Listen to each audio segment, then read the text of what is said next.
6:05. I think we're going to go ahead and get started. I'm going to pull it up on my screen here. Boom. All right, so to kind of catch you up to speed, Sue, what we talked about last week was the beginning of Paul's first missionary journey. So he was sent off from Antioch, and then he went to various places. Of course, I gotta look back and remind myself of where he was. Cyprus was one of them. He came across a Jewish false prophet who was a magician who wanted nothing to do with the word of the Lord being spread. And then also comes across Sergius Paulus, the man of intelligence, who wants to know more about Jesus. And it does not end well for the Jewish false prophet because he is blinded for a period of time. We don't know how long that is. We just know that Elymas, or Bar Jesus, as he's also listed, is blinded. And also in this, between the beginning and the end of chapter 13 is where we hear him being referred to as Paul for the first time rather than being referred to as Saul. Saul, of course, is his Jewish name, while Paul is more of the Greek way of saying his name. Yeah, and then he goes, and then he and Barnabas goes to Antioch and Pisidia, and Paul delivers a message there. And of course, the Jews, as we see here, and as we're going to be seeing tonight, they like to stir up trouble with Paul. So they do that, get people riled up, and Paul and Barnabas shake the dust off their feet as they leave and keep going. Oh, Debbie Lamley made it! Yay! Yay! We'll give her a couple seconds to pop in and get situated here. But yeah, so that's kind of where we were last week, Sue. Okay. Yep. Hello, Debbie. Glad you made it. Yes, I'm here. Just a little late. No worries. You're just catching up on what happened last week on chapter 13 and all that. So good. You haven't missed any of the new stuff yet. Great. Yep. Yeah, so then starting off with chapter 14, of course, in the middle of the missionary journey here for Paul and Barnabas. So before we even get going, something that I kind of wanted to touch on, review again, also because it's something that you would want to keep in mind, especially as we go through their time at Lystra.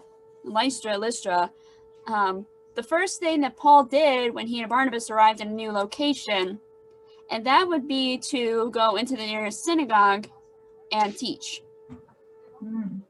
So that's the review question there. The first thing that Paul did in a new location is went into the synagogue and started teaching. And like I said, that's going to be something that he's not going to be able to do in the places that we're seeing here. Of course, the first place he may have been able to, we'll talk about that as we get into it. But like I said, Lystra is definitely where he wishes he had that ability. But we'll see as we keep going. All right, so starting off chapter 14, verse 1. Now at Iconium, they entered together into the Jewish synagogue and spoke in such a way that a great number of both Jews and Greeks believed. So of course, he is able to do it here, but notice what happens right away. Verse 2, but the unbelieving Jews stirred up the Gentiles and poisoned their minds against the brothers. I just can't help but like how Luke says that there. Is that, of course, it makes me want to go back in and look at what the Greek is saying.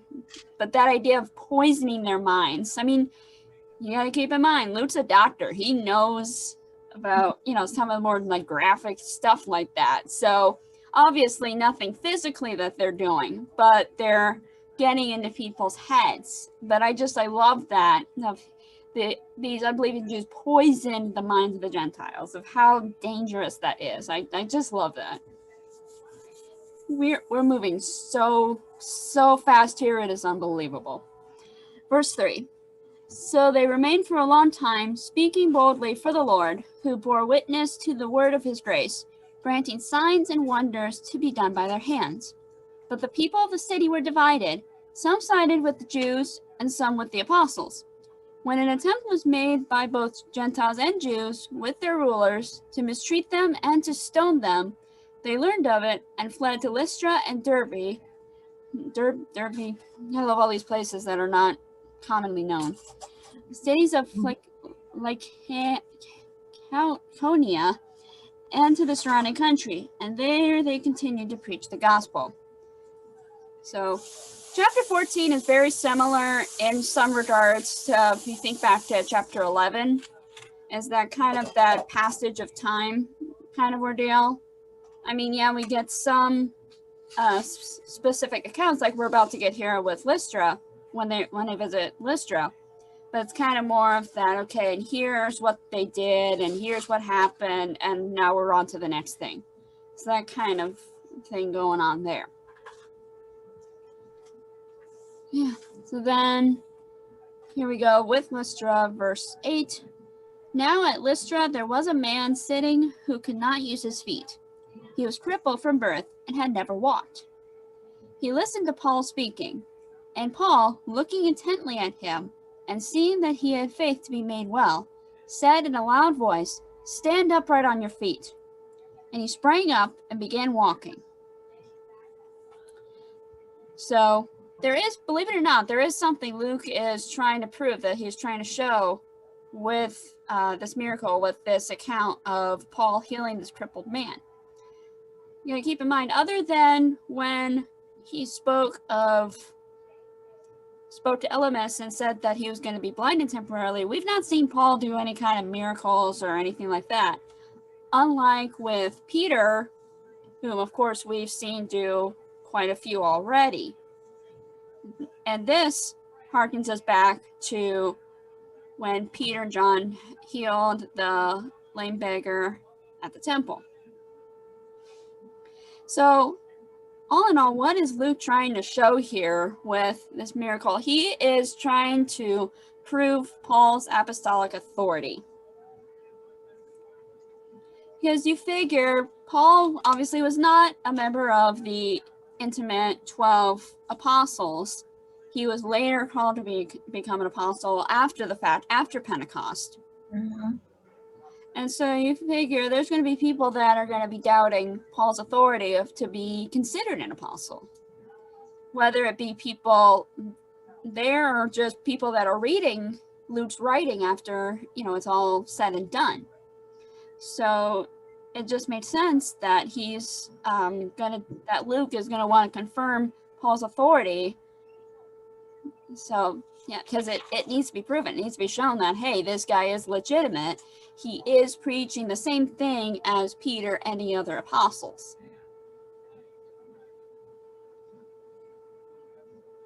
And that it matches that of Peter. Of course, we get told later on, I think if it's not in Acts, it's in one of the epistles about how Paul and Peter kind of clash. But there is a time, and then I will kind of tease that coming up in chapter 15, there was a bit where Peter kind of defends Paul and Barnabas. So that's not what I'm talking about, but much later on, the two will kind of butt heads a little bit. Paul's just good at butting heads with people. I don't know what quite it is, but you just kind of see that every once in a while, that something gets stirred up. But yeah.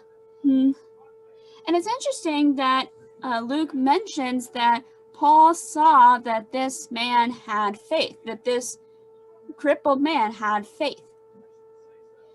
So obviously Paul's doing something right when he is teaching and he is preaching about Christ and him crucified, in order for this man to believe in what Paul is saying. Mm-hmm. And so either the Spirit gave Paul insight into this man's heart, or the man listening to the message of the gospel was a sign. Not sure which. Yeah. Mm-hmm. But yeah, so then Luke, like I said, answering this question, what's Luke attempting to prove? Paul's apostolic authority. Now we get to Paul and Barnabas certainly was not comical, but us reading it is a little bit on the comical side. But there's also some severity in it as well, as we're going to be reading. And how the people of Lystra react to what Paul and Barnabas, particularly what Paul has done for this man. Alright, so verse, I think I left off at 11. Yeah, 11. And when the crowd saw what Paul had done, they lifted up their voices, saying in like Canonian, take that as you will. So that's the language of that region. So the gods have come down to us in the likeness of men. Barnabas they called Zeus, and Paul Hermes, because he was the chief speaker.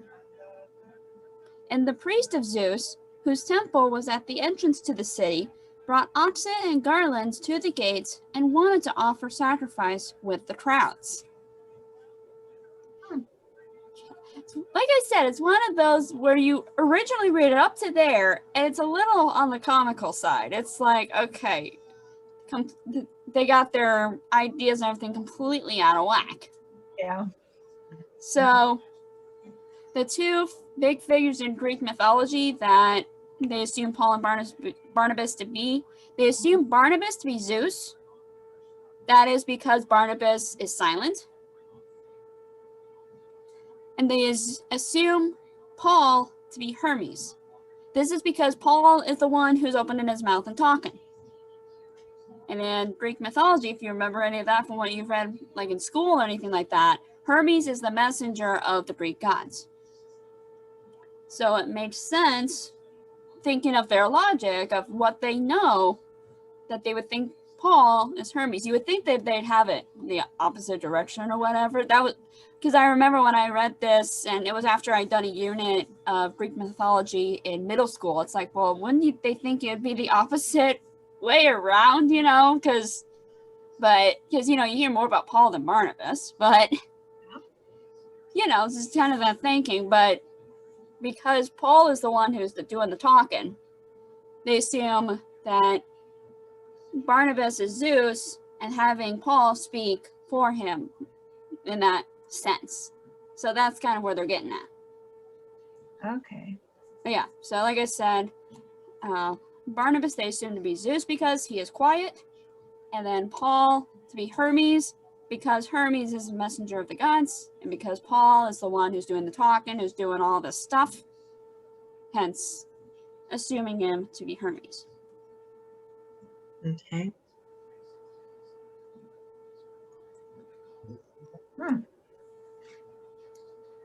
Yeah, so then verse 14 of chapter 14. But when the apostles Barnabas and Paul heard of it, they tore their garments and rushed out into the crowd, crying out, "Men, why are you doing these things? We also are men of like nature with you, and we bring you good news that you should turn from these vain things to a living God, who made the heaven and the earth and the sea and all that is in them.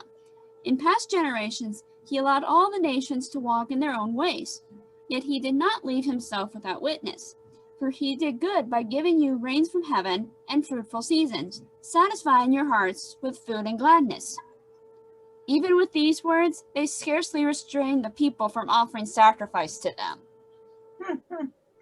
Yeah, it's like one of those times of you hate to laugh at a story like this, because it's like, you know that they're doing some not so good things here, and Paul and Barnabas are just not even able to get them to stop. But you just can't help but be amused a little bit at what's going on here. You lost control. Pretty much. I mean, they, like it said at 18, they scarcely restrain the people. They are barely able to keep them from doing this. Mm-hmm.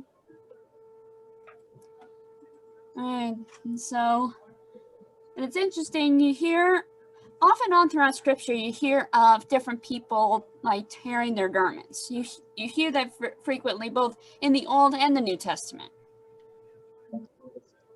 And that is used as a sign of revulsion and of horror. I'm trying to think of a specific example off the top of my head. You would think that'd be easy enough to do if it comes up, but it's so infrequent that it's hard to come up with it right away. I can think of one or two different kings that have torn their garments in Old Testament times. I know either Hezekiah or Josiah did. And then I know in the New Testament there was one of the top officials who, it wasn't the high priest himself, but it was someone of the nature Sorry. at Jesus's trial. He tore his garments after hearing Jesus say, basically saying that, yes, he is the Son of God. And he tears his robes and says, what more do we need? Listen to what we have here. We don't need any more witnesses. You hear it right from the source. So it's that sign of its revulsion, of horror, that kind of like, oh my gosh, this is awful. Yeah. So yeah, that's kind of what they're getting at with tearing their garments, is like they are so appalled of horrified of what's going on. They're just beside themselves and tearing their garments.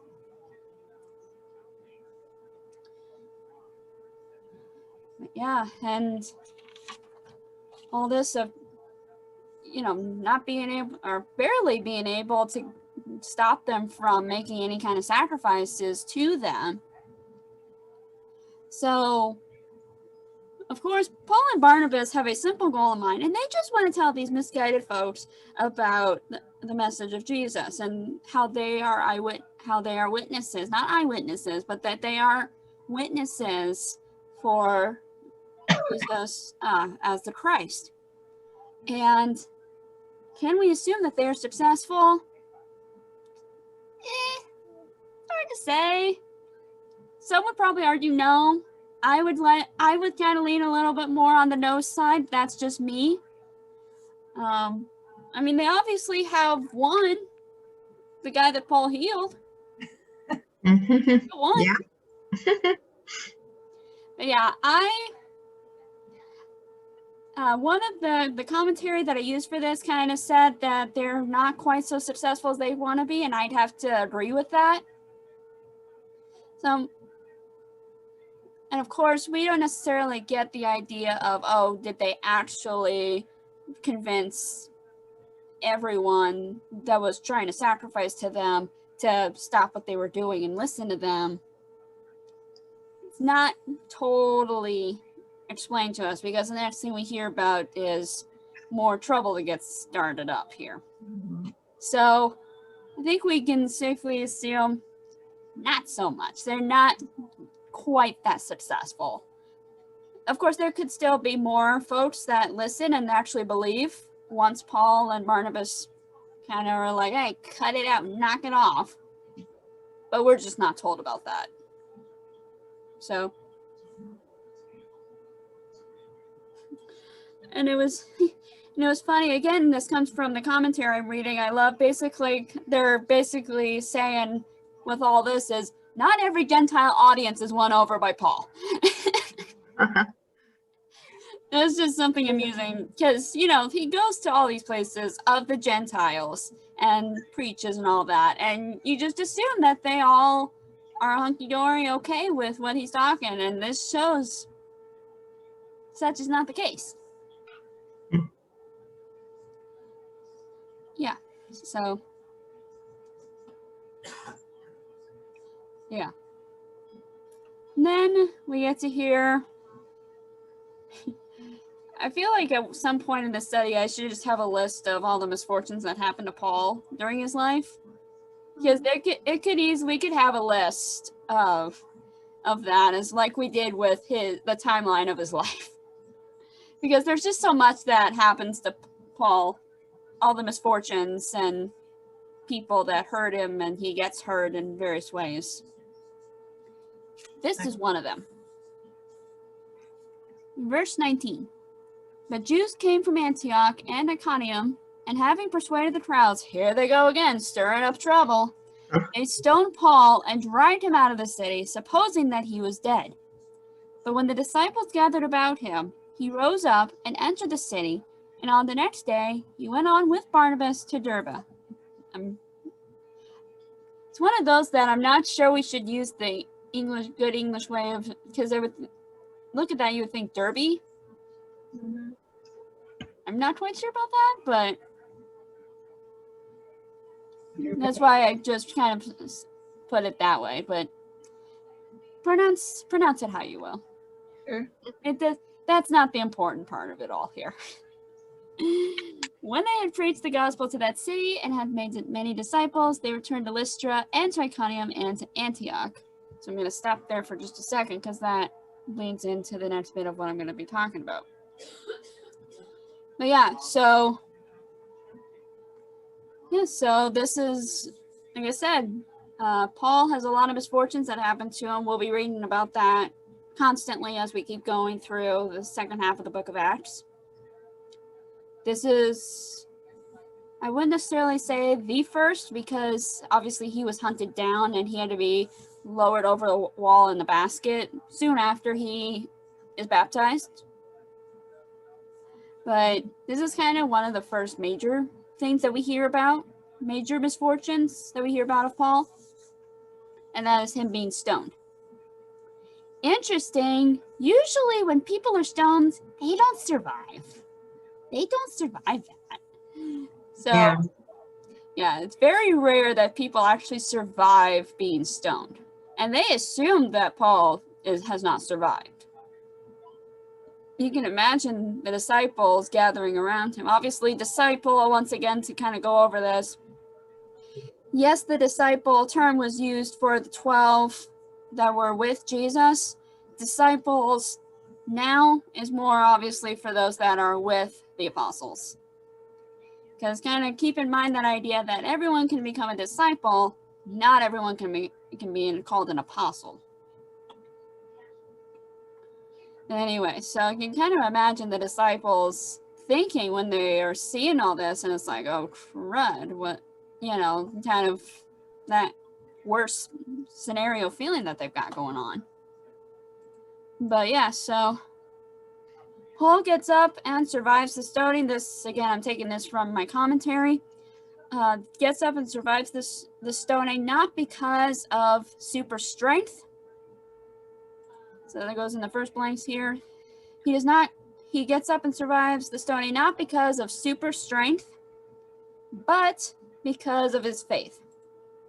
I would also say because it wasn't his time to die yet. He still had more to do.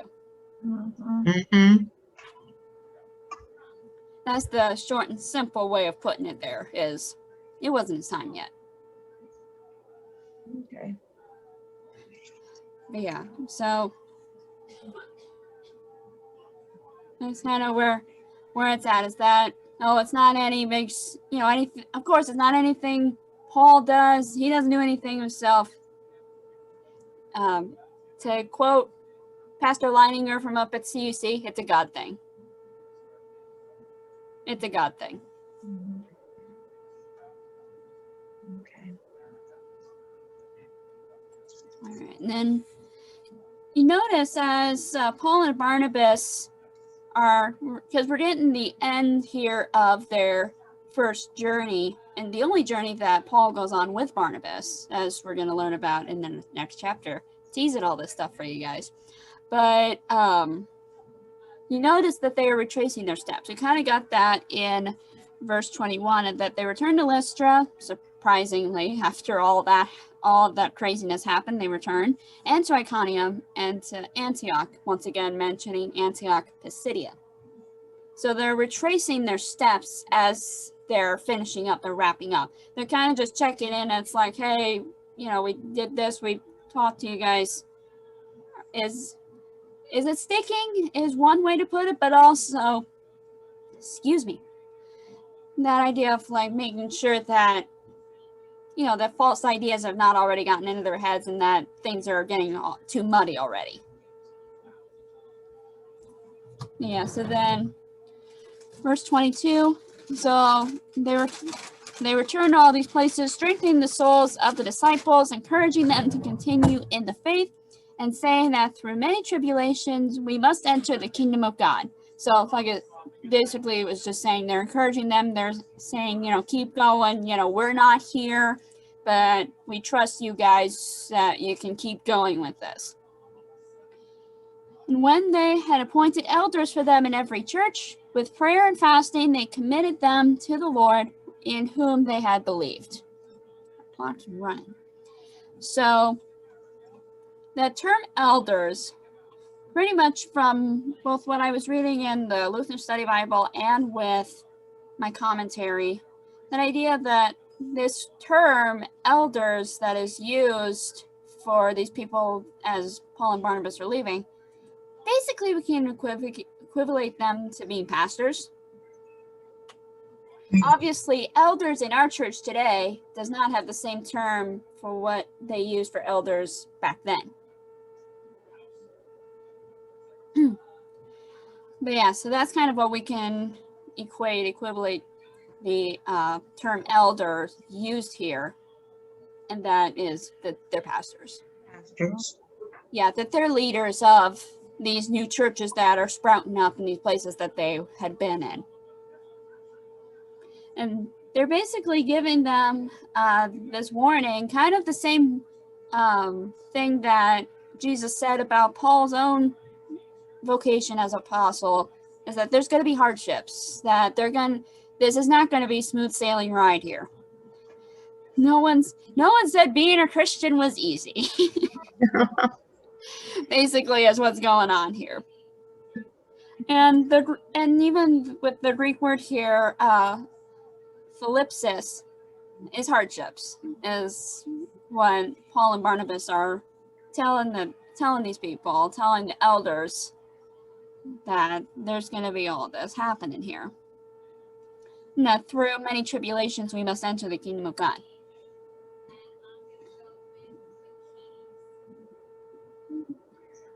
Yep, basically saying, you know, you have these hardships, you go through them, don't give up on your faith so easily.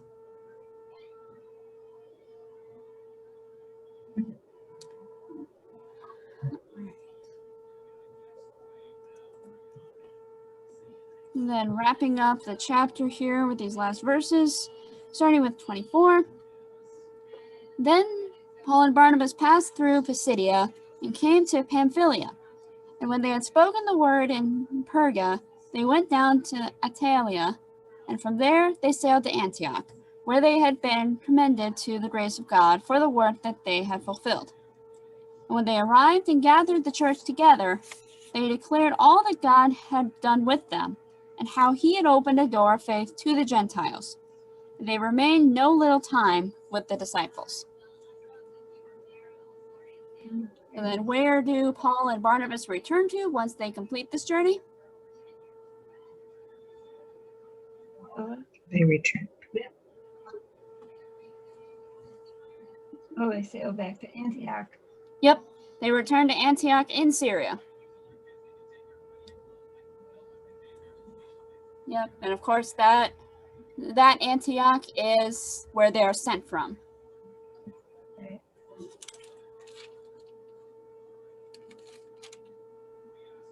Okay. Yeah, so we have completed Paul's first missionary journey. Good. Yeah. Kind of a little bit of a quickie, going through only 2 chapters, but yeah, so we've covered his first missionary journey, and then chapter 15, we get a little more time with the Jerusalem Council, and kind of some conflict and trouble that brews up here.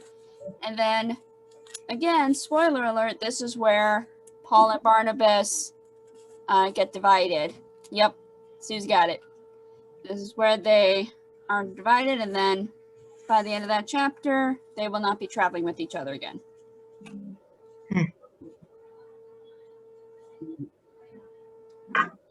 Any questions or comments for what we studied tonight?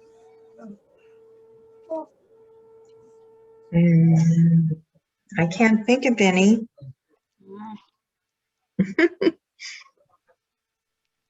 It was good insight as far as who Zeus and Hermes was. I didn't realize one was the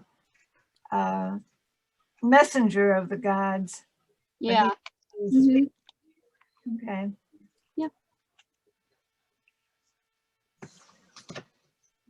I didn't get into that.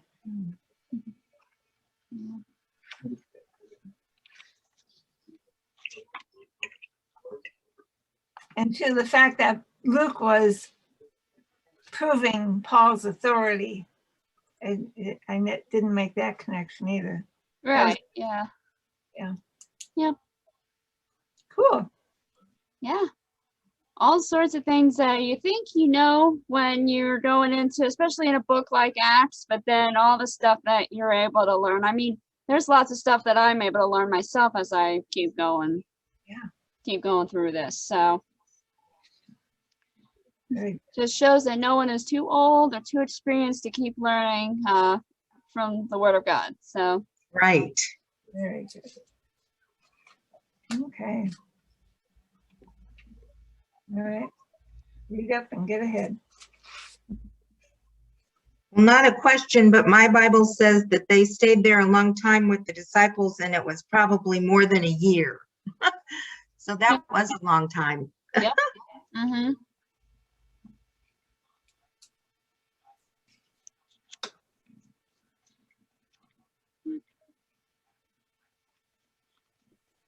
Yep, because if you remember the timeline that we had last week, the second missionary journey for Paul did not start until 49 AD.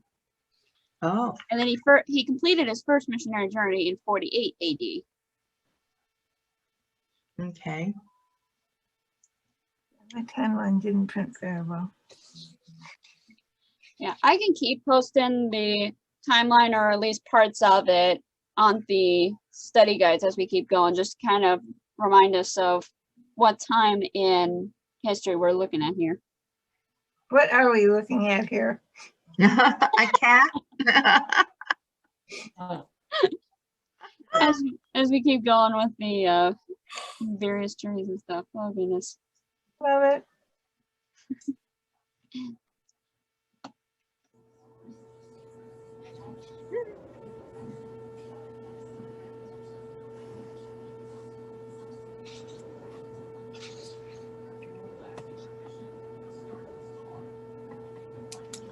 All right. Well, thank you so much, ladies, for joining Thank you, tonight. Sarah. Appreciate it.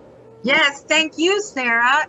It's Yes. very enlightening. I'm learning the most because I knew the least. You know, Barb knows her Bible, and Sue's gone to Bible study, and so I'm just writing and learning a lot. There's a lot. Okay. Thank you for teaching this. Absolutely. It's my pleasure. We'll see you next week. Yep. All right. Same See you time, next same week. place. See you then. See ya. Bye. Bye. God be with you all. You You too. too.